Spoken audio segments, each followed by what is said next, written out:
L'ambition éditoriale a été justement de raconter cette période de l'histoire, à la fois, dramatique, qui nous a interpellés aussi dans les années 80, parce que je pars du principe que l'histoire d'un peuple, l'histoire d'un pays doit être dite.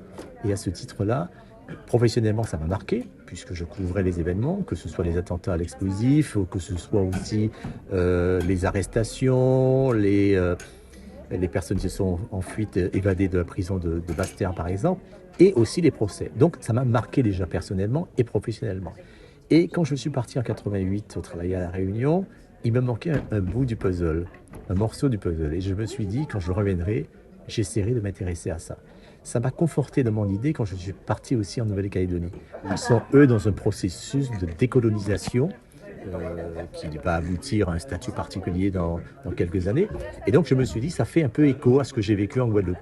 Et donc, en rentrant ici, je me suis tout de suite rapproché donc, de l'Ukrainette, qui est le leader de l'Arc et du Glas à l'époque, et du préfet aussi de l'époque, parce que je voulais que ce soit un documentaire équilibré. C'était pas un portrait de l'Ukrainette et de son combat personnel, mais le contexte géopolitique de l'époque est stratégique. Et donc, quand j'ai eu l'accord de ses principaux protagonistes, je me suis lancé parce que j'estime que ça doit être un devoir à la fois de mémoire et de transmission à mon niveau.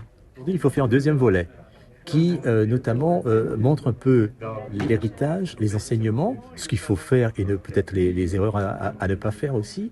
Mais je pense surtout qu'il y a deux aspects que j'ai envie de traiter sur cette période-là.